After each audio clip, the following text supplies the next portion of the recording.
It's loading.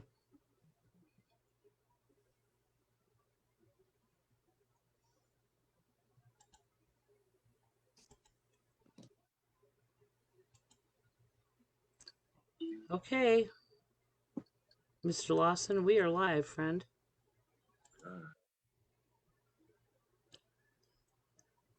We're live. We're going to give everybody a second to get on. Mr. Lawson, we are live, friend. All right. So I'll be able to see the comments as they come up. Let me go back over to myself here. Yeah, I can't see anything. I'm in the house. I'm in La Casa. So we're going to give everybody a couple minutes to get on, and I'm just going to introduce myself and you. And so I'm Marianne Goldweber, and owner of a Village Personal and Spiritual Development. And today we're at my video podcast called Marianne's House. And I always have special guests with me. And tonight I am so excited to have Mr. Willie Lawson from Unlimited Love Foundation, founder and originator. And Willie and I are going to have a convo talking about, because my business is called A Village. And it's about gathering people and connecting people to information and other people and, finding that common thread of humanity and service and, trying to make this a better world. And so I want to talk a little bit about how we all bloom where we're planted and what in our life brings us to that call of service. And then we're just going to have some fun because, we're both really fun folks.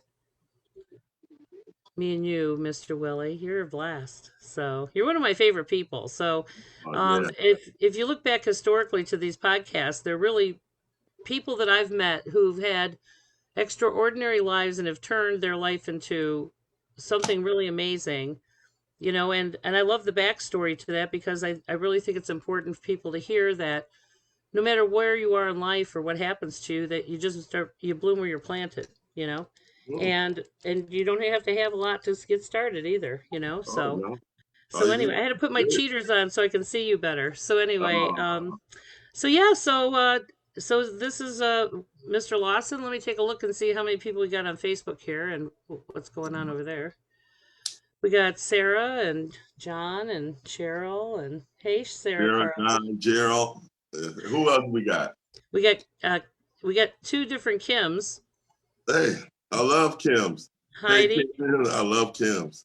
Yeah, and so I'm waiting for a little bit for get some folks on here and yeah, so hey, life is one great journey, I tell you. It's my favorite thing to do. I'm telling you, right? Yeah. It's my favorite point d'oeuvre. It's a beautiful, I have to come out to Casa Willie. I haven't been out there yet. Yeah, Casa Willie is, it is the home of unlimited love. It's where unlimited love is always on fire here. Right. Well, that's what Marianne's house is. The village, and I'm still, I'm still when you walk me through those spaces, you'll say around the horn. I said, well, wow. You say, bam, right there, bam. You know what I'm saying? Right there. I said, wow. Yeah. So, that's what I'm in this process of looking for that space again where, people can gather and, it's so important. So, so we got Becca on there too, Willie. She says, hey. Oh, is it Becca McKenzie? No, Becca Morell. Oh, hey. Yeah, right. Okay. So, so this will be once we stream and go live, then people can go back and rewatch this. I'm going to leave a lot of links tonight for Willie's Foundation and his page. If you guys want to take a look, I'm going to we're going to screen share this, Willie. Let's see if I can do it right this time.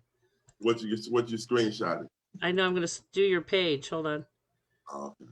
Oh, wait. What's up with that? Yeah, that's not it. Yeah, I definitely unleashed the love on the page. I know, right? It's not going to fly. So anyway, so what I'm going to do is, I'm going to put the links to Willie's Facebook page. He does mostly all his stuff on social media, and so, so yeah. All right, you ready? Let's get started, me and you. So let's talk about how we met, because that's a fun story. So for me, I had the house down on Lake Avenue, and I was in the Cudell district, and being somebody who does a lot of community work, I got involved with Cudell Development Center right away with Anita Brinza and those guys, and Right. I was having the community meetings, and I heard there was this really cool guy who was volunteering over at Cudell, and you had commented on a couple of my things and unlimited love, and I'm like, wow, what the hell's that, and I got to meet this guy, somebody out there who's doing this stuff, and I love connecting with people that are doing that kind of thing. So I toddled over to Cudell, and there you were having a flag football team with about 50 kids, and it was the most awesome thing because nobody was on the bench, everybody was playing. Yep, everybody plays. Everybody plays. I play. We all play right And the now. biggest kid in the group was you. And I'm like, yeah, it was just beautiful. And I thought, wow, what a wonderful thing. Just, like I said, the power of one. One person can do so much, and it can affect a lot of people. So anyways, you take it away. So you tell me first, how'd you end up at Cudell? I'm a Cadell kid, so as a kid growing up, I was a Cadell kid from 11 until now. From 11 to now, I've been a Cadell kid, and I just know how I know how it is to live on in the area. I'm a Cadellian. I'm an Edgewater born guy. Well, and I don't think people realize that the Cudell Rec Center over there has been there a really long time, and it's been such a service to the community. So, yeah, that was the PowerPoint that my parents chose that area.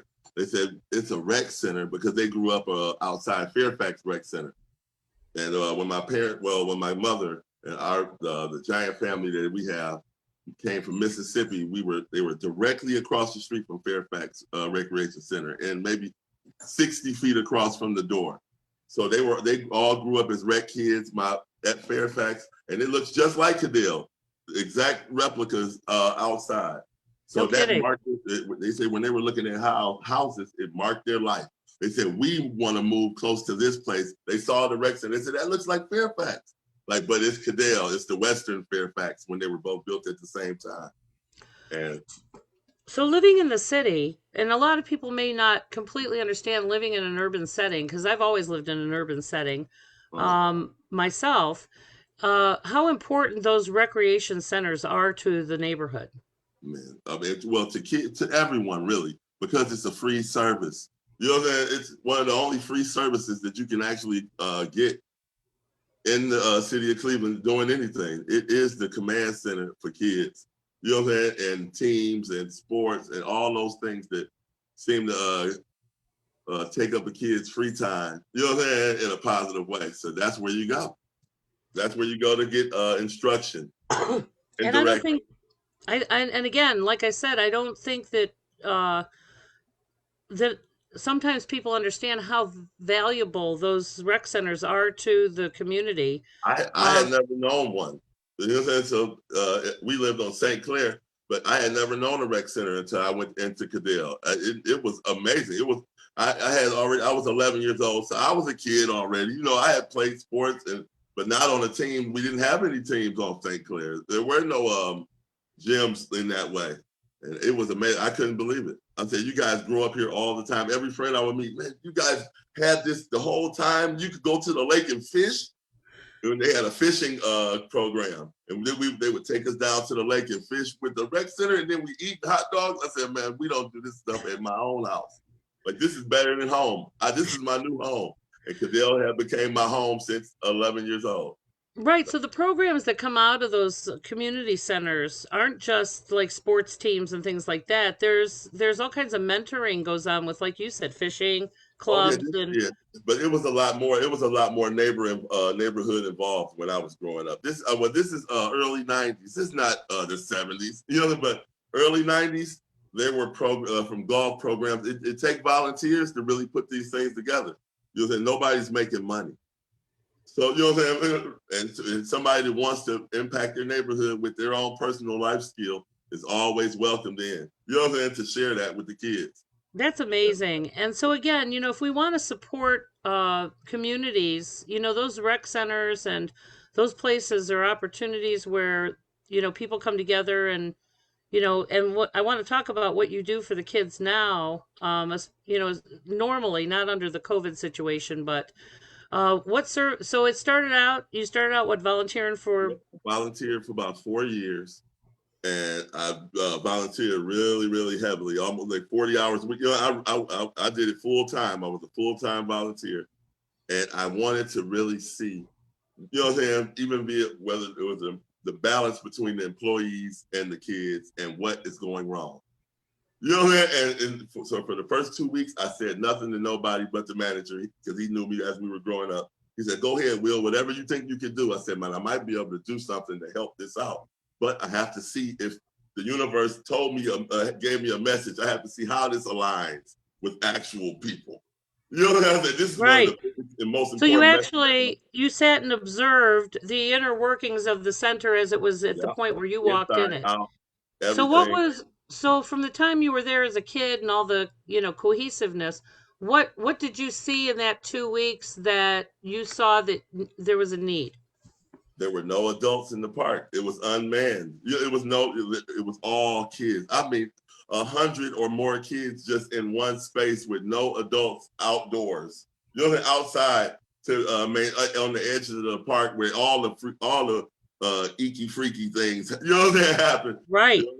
In the darkness, well, not the darkness, it was daylight, but the end of the kids stayed all night. They stayed at the park till beyond 11 o'clock. I said, wow, when I grew up, I was hungry. We're not about to mess around. My mom but then I realized, some kids don't have a mom. I had a full set of parents, and my mother took care of us and cooked and did all those things till we started doing it ourselves. But a lot of those kids don't have that base, and that base was the fracture that really messed everything up. And that's what you saw when you went there, was these kids had nobody at home or nothing at home, so they were just congregating in the park. This is a foundational problem in their lives. I see what's wrong. It's not that the kids are bad or unruly or ADHD. No, they just have they're in their real life, they have foundational cracks, and they don't know how to deal with that. It's unnatural. For them to right. Well, because legitimately, and children thrive in rules.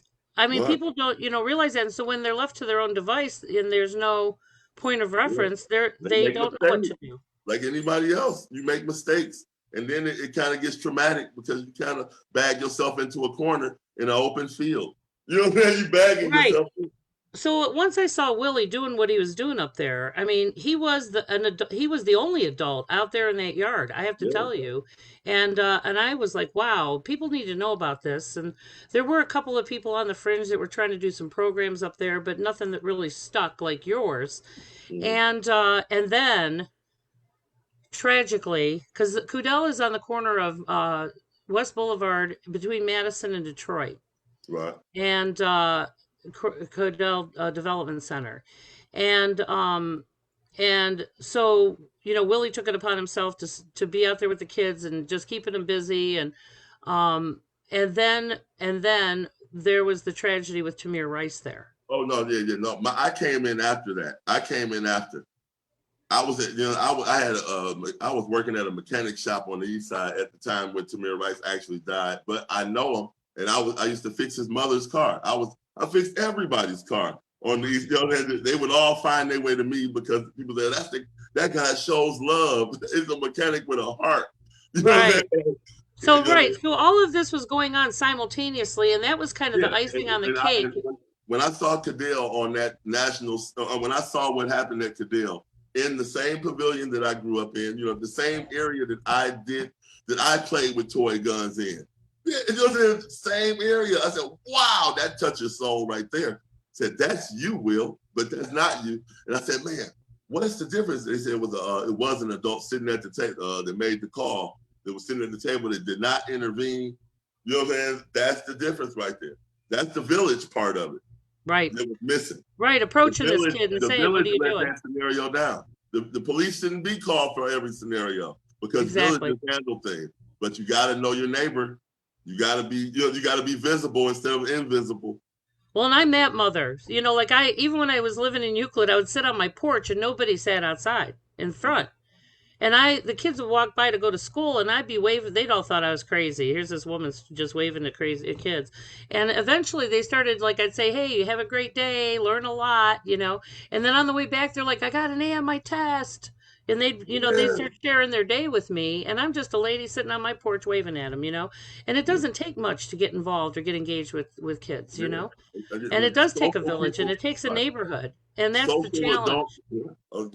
social adults were once kids that were social. So some of your most favorite adults that are the socialite that you love was once a kid that was still there was a junior version of himself, of herself. Right. That's all we are. So being at the rec center then, and doing the sports and being out there. Now I have to tell you, I was involved to the point where I would get invited to the award ceremonies and to all these things. And because of Willie's involvement in that area, the crime dropped by what percentage was that, Willie? I mean, the crime dropped in such a short period of time. It's been a few years, but it was some significant number that they reported that youth violence completely dissipated and stayed away for a long, long time. Almost still now. The violence that used to beget Cadell in that park that it had became known for. I kick gangs right out because I know who these people are. I know who their parents are, or they respect it in some kind of way. Will, that's that guy. Right. Right, and when people aren't anonymous anymore and you know their mother, and I told kids, I'm going to come down there and talk to your mother, and I would. That's who I am. I'm that mom. So, so what happened is Willie got an award for his contribution and the dramatic crime decrease that went on over in the Cadell neighborhood. And I have to tell you, they were trying to rebuild that community, and juvenile crime was really a problem. It was a huge problem. And so that's how, so that's kind of how we were on the fringe of this, friendship. And Trinity. I know, right? So anyway, so Willie got this big award, and so then so tell me how it progressed after that, and how much more invested you got, and how you got people, because I was always trying to blast you out there, about what good things you were doing. But so tell me, how did it transition, and what did you transition into for after school stuff? I came in the summer. I did my 2 weeks of watching and seeing where I could possibly help or what was wrong, what part of this scenario I could become the glue of. And once I saw that it was foundational, I said, okay, they just need a role model. I said, how can I affect boys, girls, adults, workers? And I'm not a worker and I'm only a volunteer, but but I was a kid there, and I have they call it seniority in the soil. Right. Seniority in the soil. That earned you a level of respect, I'm sure. Oh yeah, and I still had enough athletic ability 5 years ago to play with them. I'm telling you, and I have to tell you, Willie is not a small guy. I mean, I'm almost 6 foot tall. How tall are you? I'm 6'4". Not bad. Right. So he's 6'4", and I mean, really. And so when you see all these kids out there playing, and there's this giant Willie out there playing with them, I mean, he's a force to be reckoned with. I mean, you've got a beautiful, huge energy that just is so amazing. I used to really enjoy playing with my dad when he would come out and shoot a basketball after work or throw the ball. And I know how magical that is. And once you do that with somebody, you become their vision of that guy if they don't have that guy. And then now they're watching you with the third eye. They're actually, they're spiritually watching you and cheering you to win. And it's all a progression. I just show them that we all just progress a little at a time every day. So what need did you see that you were starting to fill after that? So I thought immediately, I said, man, the programs, I said, where are the programs, the golf and the fishing and all the fun programs that we used to have, at Cadell, that made me love it so much when I first got there. I said, I think we need, and I went into the basement, and it was a Cadell history book. It's only one with the history of the family. Somebody made it. It was a little pamphlet, someone put together. And I said, wow. I said, man, this is what I was meant to find. It was like a treasure hunt. I knew I was looking for something. He said, it's a bunch of old stuff in the basement. You can look there. So I'm just looking for the history of this place to know where spiritually, spiritually, what happened that I can relate, that I can relate this future tense to. And boy, when I found that book, which I still have to this day, and I read everything about the family and footnotes and the first programs that they had, a cooking program. Like, wow, this needs to come back. This style of thing, is what is missing. And they had the kitchen. I said, everything is still there. It's just unmanned or unwomaned. Right. And immediately I asked them if it was okay if I developed a program or two to see how it would work. To give the kids that didn't play basketball, the girls that were wayward. If you want to have pre-wayward, right, the girls right and boys before it that are goes out, pre-wayward, right? Because they're all watching each other. They're all peer chasing. So I said, if I can get at the toughest guy, then I got to go for the girl that seems to be the leader of the girl. Always you'll find a 13-year-old that follow the 17-year-old. And I just had to nitpick and just consistently be aware and be there. Be silent, but yet you'll be firm. Be visually firm to disrespect in every zone I was in. Like, come on, y'all. Not swear jar level, but definitely cutting the loose ends. Well, and just knowing what's socially appropriate and teaching them that line, that earns respect. I mean, that's, and so again, when you come at people or children or anybody with respect, they don't have to accept. Right. I mean, I'm going to respect you, but I'm also going to set a boundary, and that's love. And and really kids are starving for that. Yeah. Direction and tell kids I love them. Somebody who's leading that they can trust. Right. As a kid myself, I did not have a functional upbringing in a lot of ways, even though I did have two parents. But I remember there was a lot of criticism and no discipline, like no teaching you the right way to do it, and this is why we do it this way. And so, being constantly criticized or emotionally, you know, beat down in that way, you learn to not trust grown-ups eventually. Yep, the trauma.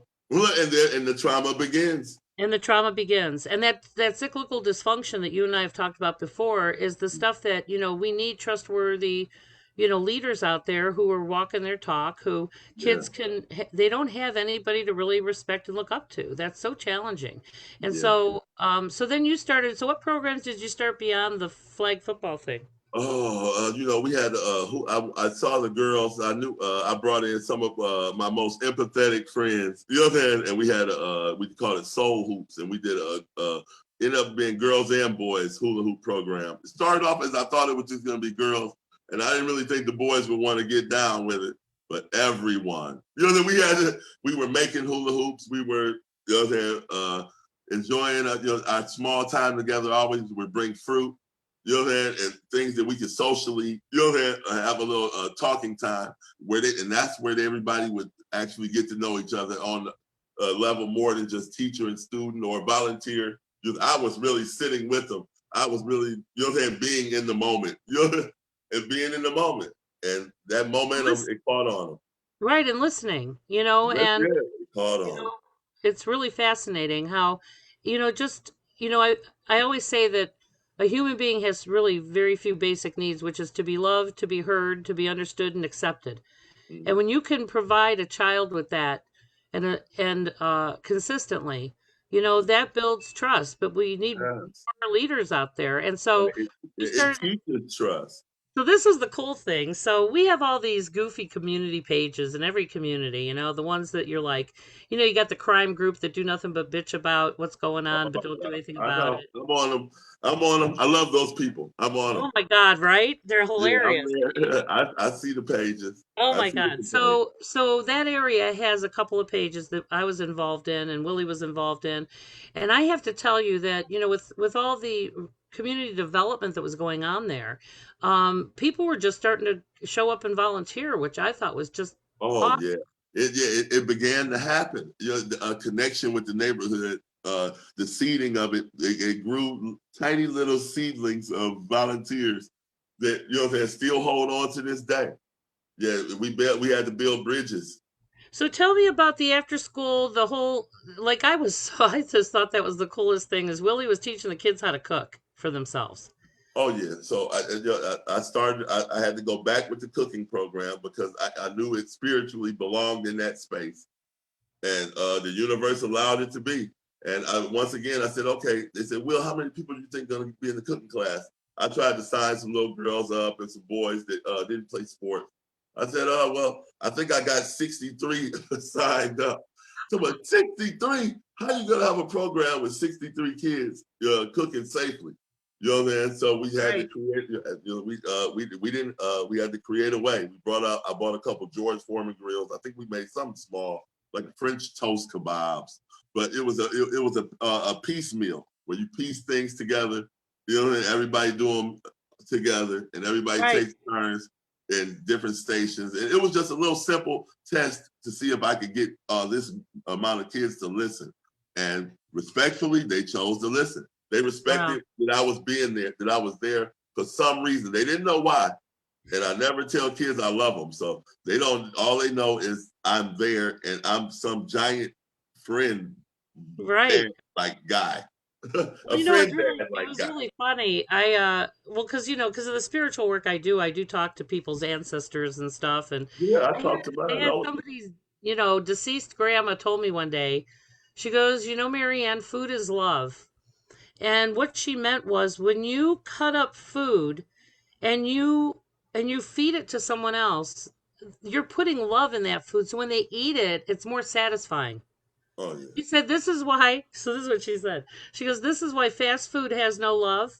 And that's why people are fat, because you got to eat twice as much of it to feel full. Yeah, because so, cooking for those kids, it wasn't really about, it was helping them learn how to prepare food for themselves, especially going after school or going home to an empty house or everybody's hungry.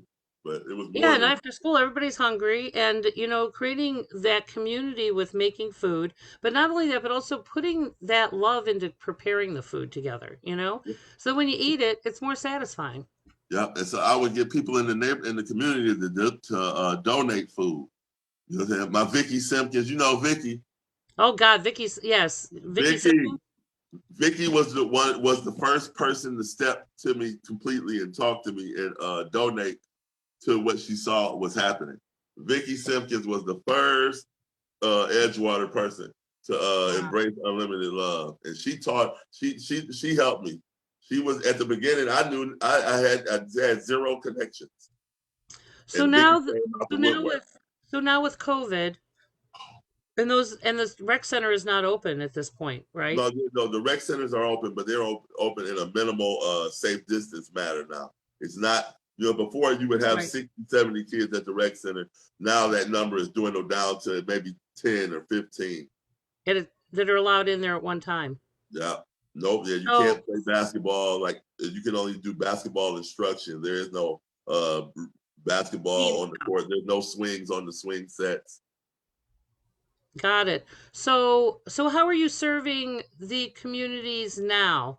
And so first of all, I want to let people know that you always need volunteers and you always need people to, step up and serve in some capacity, whether it's, help and distribute stuff or create these. So what we're going to talk about next. So what are you doing now?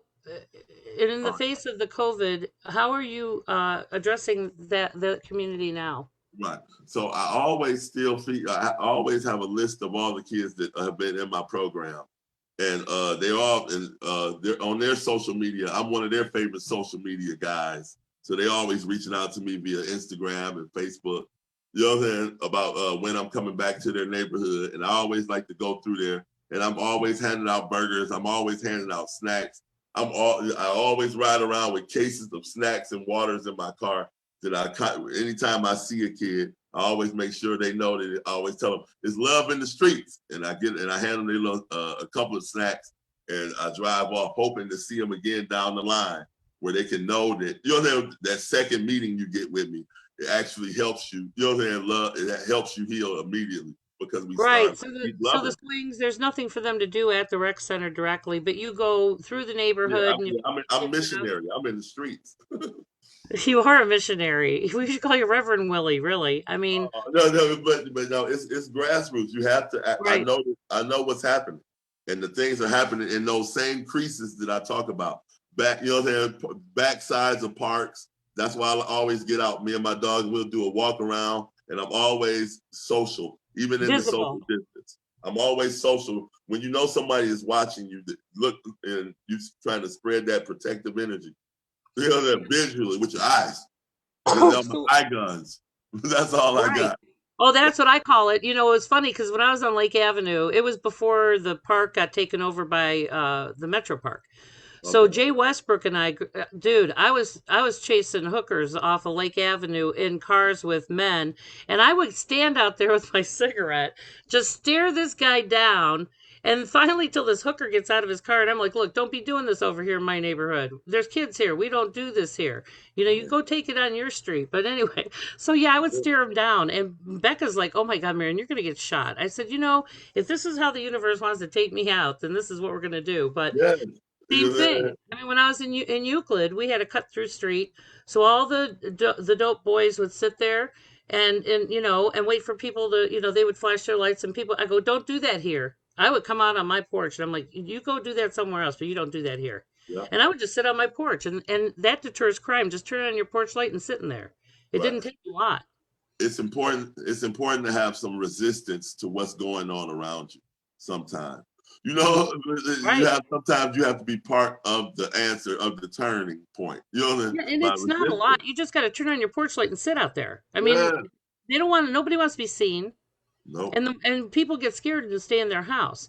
So you going into those areas that you know where like you said, what did you call it? The creases or the Yep. cre- Yep. They say crevices? nobody. They say there's no. Anytime somebody tell me where is no love or where it's bad, I go there to prove it wrong. You know what I'm Right. saying? From different projects, they say, "Well, man, ain't no love over here at Garden Valley." I said, "Oh yeah, well let me go over there and change that." And I don't say who my name. Some of them don't even ask who my name is. Like, you guys hungry? Yeah. You know what I'm saying? Right. Adults even saying, "Yeah." Like, okay. Well, you know, let me go to my car. You know what I'm saying? And Right. you just got to show love to grow love. And I know I need to do this on a consistent basis, so I do it every day. I So sow my little seeds of love every day, and they've been adding up over the last 5 years or I'm so. telling you, Willie, it's They've been amazing. adding up. So recently you actually, because it's gotten so big basically that you've created you actually have the Unlimited Love Foundation now. Yeah, I had to. Congratulations. Oh, excuse me. Yeah, I created the foundation so that I could unify all these people that love with, you know, that my I call them my unlimited lovers. People that are the most special and star child people that I've ever met. I want to unify us as a new organization that is all about love. So love can be on, we call love can be served on every plate. So, you know, I said, I realized unlimited love, if I was some seed bearer or some initiator, but now it's taken off and the hearts of people are ready and connected. And I'm connecting hearts to really gain some strength to get a strong love army. Yeah. Right. You're right. So, so you go not only alone, but people go with you to, and you'll Oh, put yeah. it live that you're somewhere and then people show up there. You know what I Yeah, mean? yeah. I gained a following, you know what I'm saying, from the heart. And everybody is using their heart first. And you know what I'm saying, as our favorite muscle. And we are Well, all loving our way. like the other night you were over on 90th in Detroit. Oh, 80th. No, Oh, you're over 80th. on 80th in Detroit, right? Over there You by, hung out over there? isn't that over by Cocktails over there? Hey, I don't know about cocktails, but 80th in Detroit. You know what I'm saying? It Yeah, I had know a, where that's at. So anyway, that was a Willie was very live. And if I had lived down, if I was anywhere in the proximity, I had to come down there. And that's the thing is, so Willie just shows up, opens his they bed, call it a hot spot. So and when when I you, get there, oh, you know, yeah, I see all the action that a hot spot in a neighborhood, you know, that the Detroit hot spot should have happening. I said, wow, this, and I'm telling my friend, I said, man, this happens like this every day since I've been a kid. They said, yep, this street has always been wild.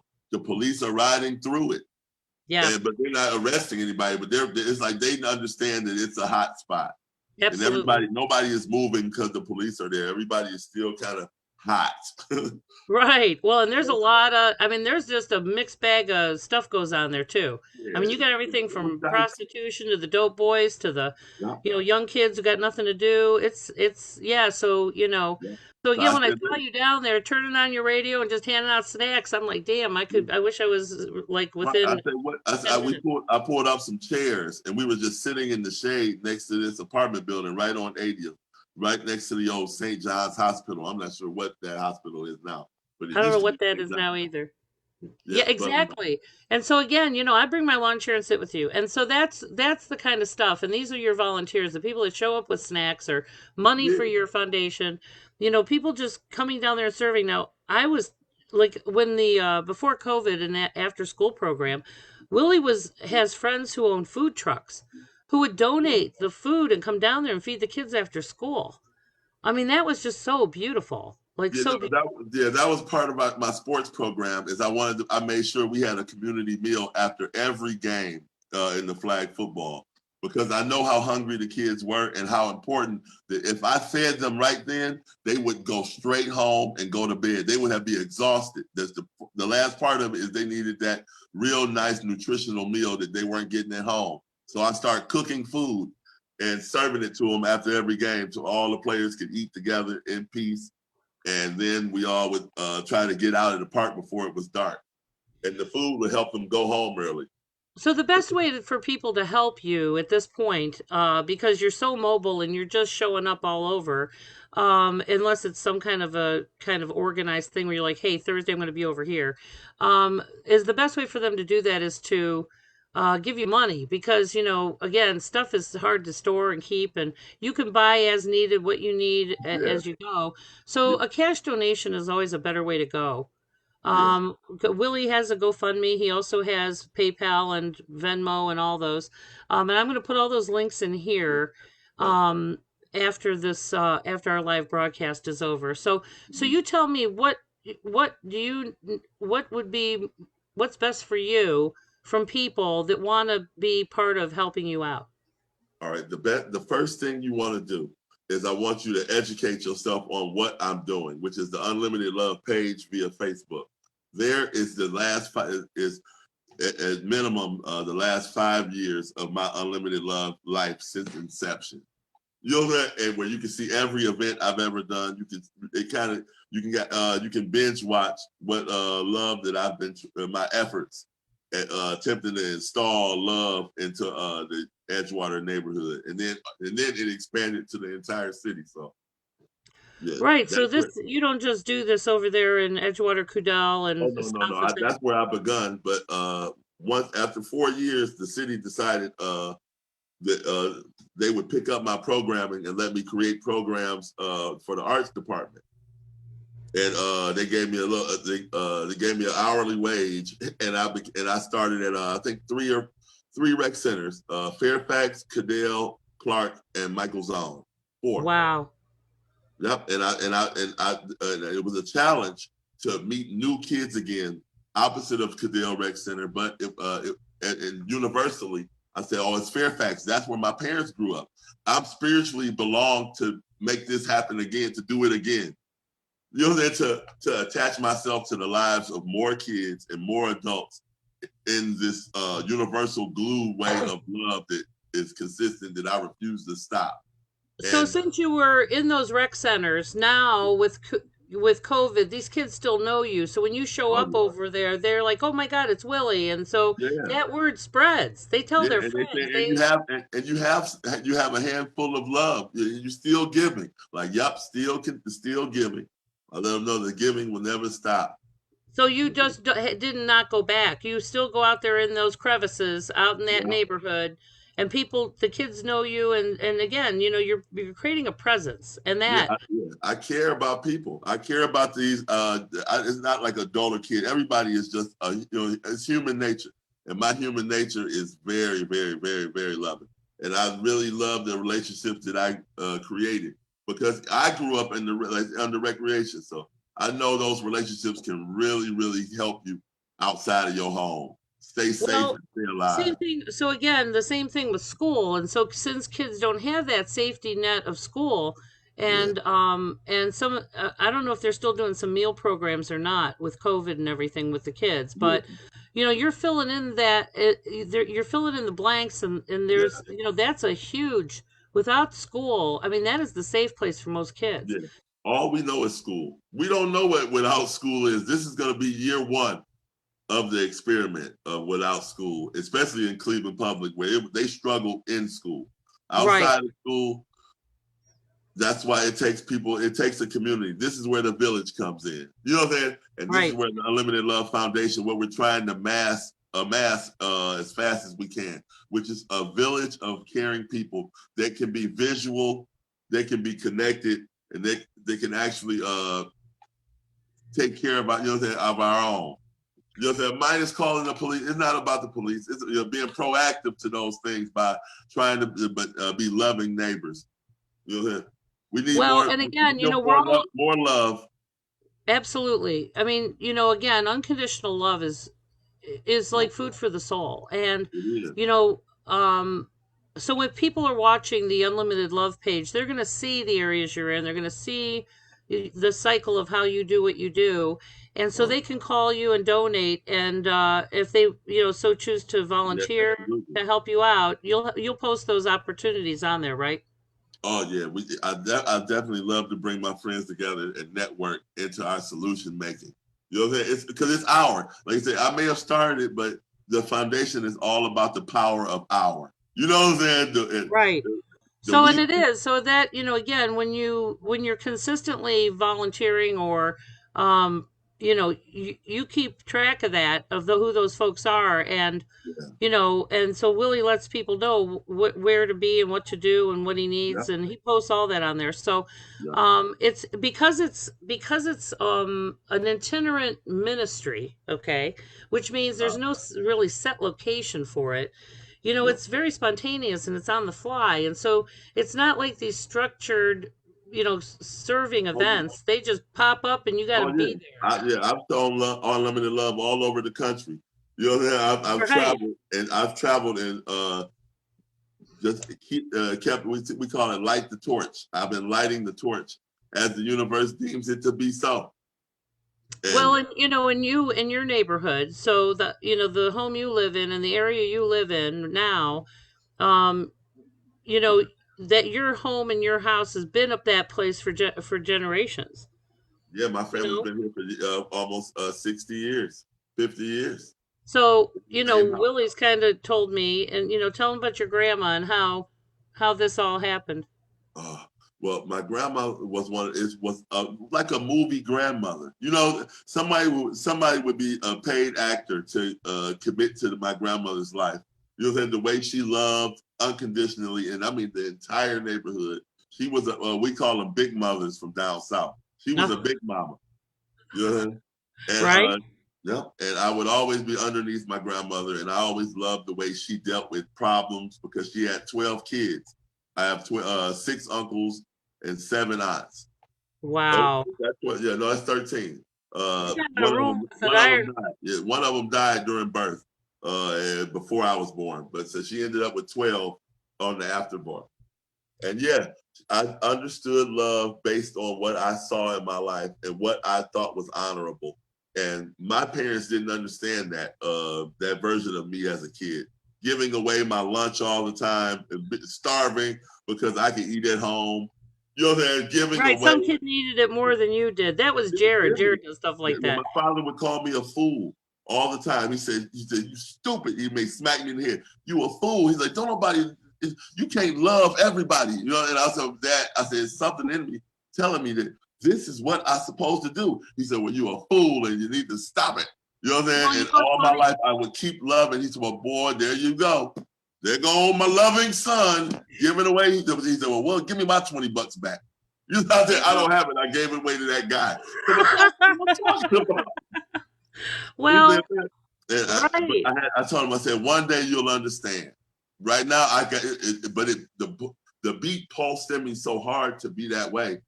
When when I should have been selfish to give, that I had to follow it. It was my inner direction, I guess. It's the pulse and the voice. So now you're in the house that your grandmother owned, and you took over that mission in the neighborhood to be that presence. Yep, to be the presence that they never had. Well, I was always around, so I know a lot of neighbors, and I know them like family.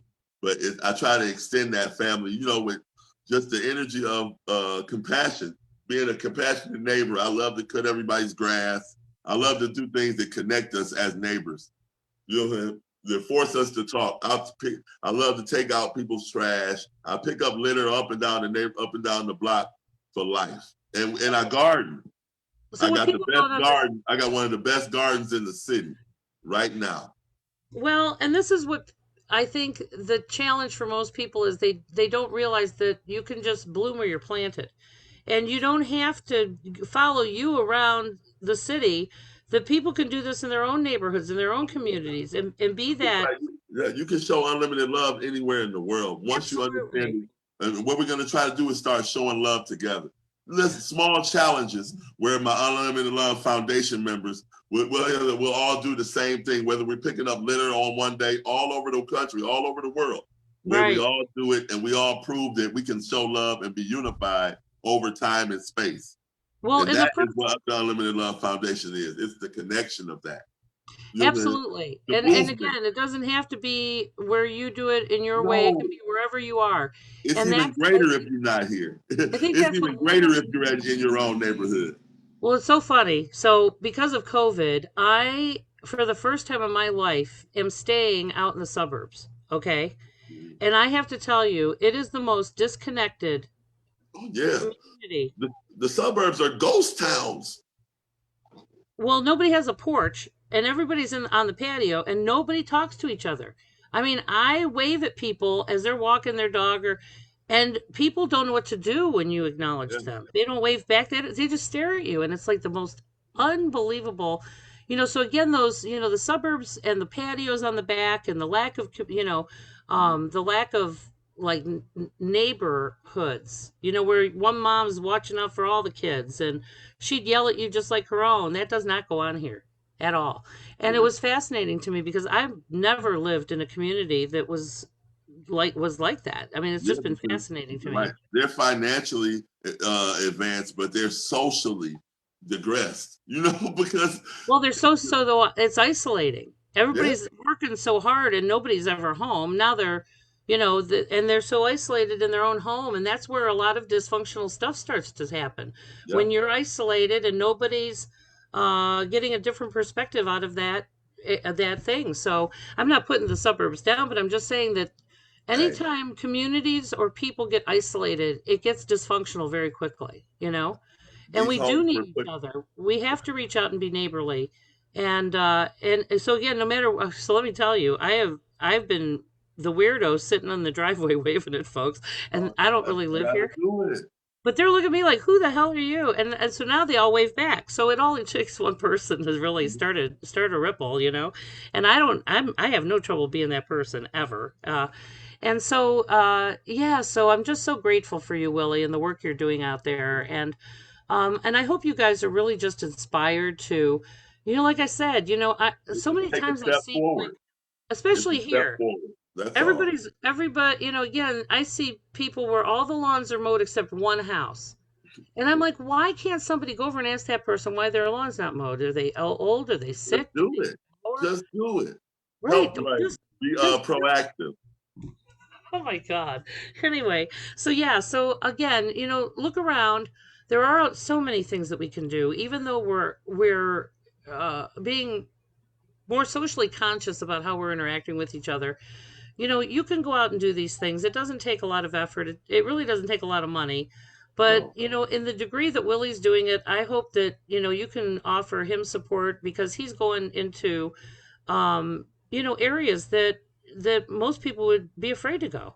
Yeah. I mean, I show up anywhere, but whatever. And sometimes I'm scared. Sometimes, fear is an emotion. So I try to maintain and contain, but, it's reality.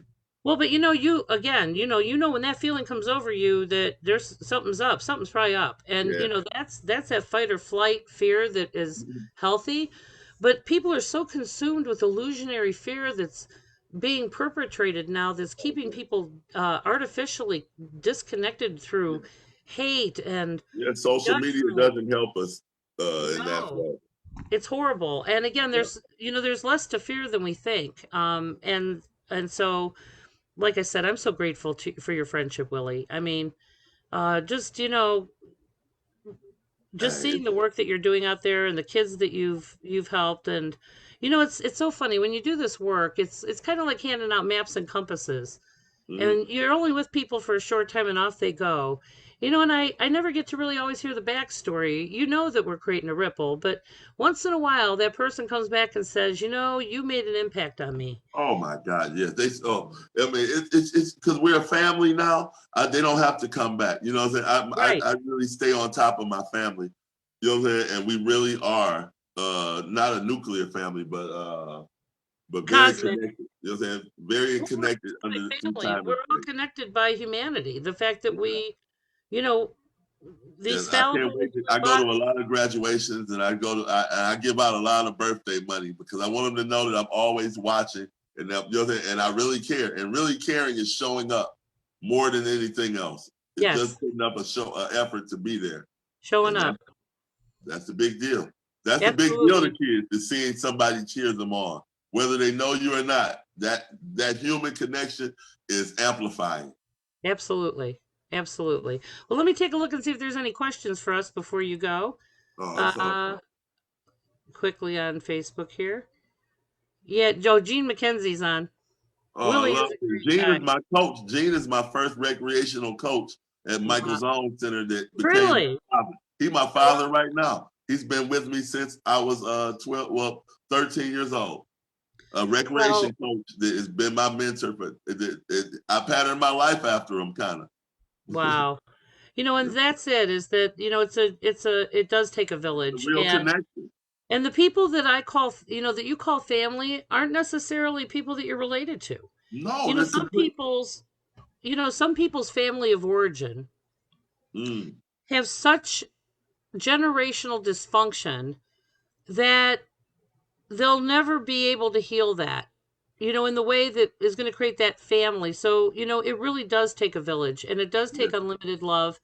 And we can create these family units even though we're not biologically related, Oh, and I got a lot of kids that call me mom, and mhm. you don't have to give birth to people to love them. Oh yeah. I've been adopted as an adult at least 100 times. It's the truth, and they're my mother and father. That anybody that needs the love that you know, what I'm saying, anybody Right, that needs the love that's true, I want to right. be related to you. I That- want to connect us together as some sort of relation. We could be cousins, uncles, whatever you want. But you know, I want to be at every family reunion on the East well, Coast. well, I have to tell you, and I want to thank you for being, and it's really hard because men get, again, I always deal with people's trauma and True. conditioning and stuff, one on one, and I help them through the grief of that trauma in order to find their purpose. Right. But I have to tell you that men have been done a very horrible disservice in culture, societally or And grief culturally. management. Right, that they have been taught that being emotional is they make it sound like it's feminine or weak. Yeah. And I have to tell you, I've done a lot of research myself when it comes to like violence in men, and Mm. it comes from lack of love Yeah. and allowing them I to always say it's a love deficiency that we grow up with, like and vitamin D or like any other deficiency when and your building block things you need to be human. well, and when we haven't been taught how to process what we're feeling, it's going to come out. It's either going to be directed at the self, Yeah. or it's going to be misdirected in violence, just because it's going to come out one way or another. And so Right. I just want to thank you, Willie, for being vulnerable and Oh, being one of those guys that has no trouble, being that compassionate, cry. kind. Yeah, I'm a crier. I'm an avid crier. I cry on any emotion. My emotions peak so high, and I'm always so happy for anything I see as progression in Unlimited Love, especially. And all the Right. kids know I cry all day, every day, all the time. When they're happy, I'm 10 times happier. You know Well, what I'm saying? you're a dad I really too, right? see, I I see mean, the connect. I you see how the universe works, and I'm just enjoying being the middleman for any amount of time. You know what so I'm saying? do your children are they part of your program? Do they come out? My actual children. Yes, your Well, no, birth. my actual children, they're mine. So if they're not receiving unlimited love, it's a problem. No, Yeah. no. I mean, are they on board with Oh yeah, being? they've been. Oh yeah, all my kids have been volunteers. You know, they said, Dad, we didn't understand what you were doing. Well, my daughter, she's 21, and congratulations to her. She just got a beautiful job at Cleveland Clinic, and my Yay! grandbaby, Absolutely. and my son has got a baby on the way in about 2 months. So I'll be doubling down on Oh the boy, grandparent.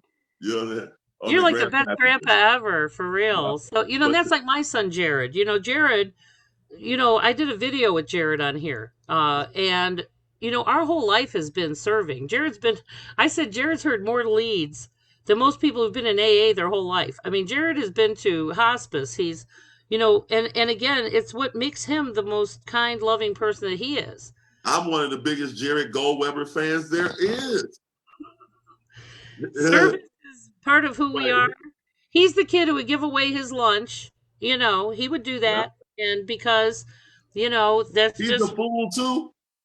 he's a fool for love, just Yeah, like you, Willie. hey, us fools are.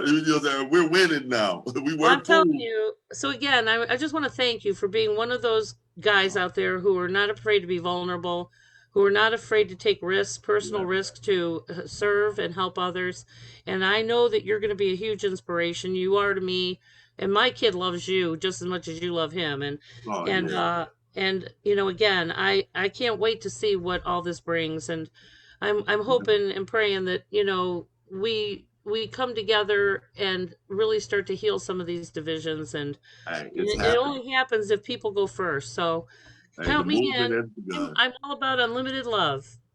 That's right. The movement has begun. Now the universe is doing the dirty work. You know what I'm saying? That's I right. love being in the trenches with it. So it's we're gonna leave legacies of love, and we're gonna let a lot of negativity go. And Absolutely. that's the biggest part of healing. Is you absolutely have to let the habits that put you in that predicament go. Well, You and have there's a to, healing with that, and that's another part of the work is you know helping people heal their trauma, to because my trauma and your experiences have shaped who we are and why we do what we do. yes. And if it wasn't for those lesser experiences in my life, I would not be doing this work, because I would never be able to really understand where people were. I get where they're at because I've been there, and just like you. And so that's why we serve. And so I just want everyone tonight, thank you for joining us. I'm so grateful. I'm going to leave all of Willie's information in the notes here, so that you can reach out and get connected with Unlimited Love, and maybe start a movement in your own area, wherever you are, bloom where you're Spread the planted, love. or serve Mr. Lawson here, and he's doing really great things out there. And I'm grateful to you, Willie. Thank you Say the for blueprint is here. The yeah, blueprint is in. So right. now we It's can make not it happen. something you invented. It's just what we do. It's It's just what what we we do. do. It's action over everything. Action, yeah, actions speak louder than words, for sure. That's right. I love you, Willie Lawson. Hey, MG. Right? Get back. That's, All right, kiddo. Well, namaste. Namaste. you have a great Namaste. evening. And I just want to thank everybody for joining me tonight. And I hope you're inspired by these videos and the people that I put on here. And I hope it inspires you to be come together in community and love, and heal these divides, because there's so many things that are trying to divide us, and the people that don't get the credit are the folks that are trying to sew it all together and keep it connected. And we've got to hear more about those positive things. So, Willie, thank you. God bless you and keep you safe. And oh, Puppy says goodbye too. Hey, that's Brownie, baby. Well, you have a good night, honey. Thank you so much. And Facebook friends, I love you. Thank you, Village. And keep doing what you're doing and keep the faith. That's right. All right. Love you all. Hold on, All Willie. right. Bye-bye.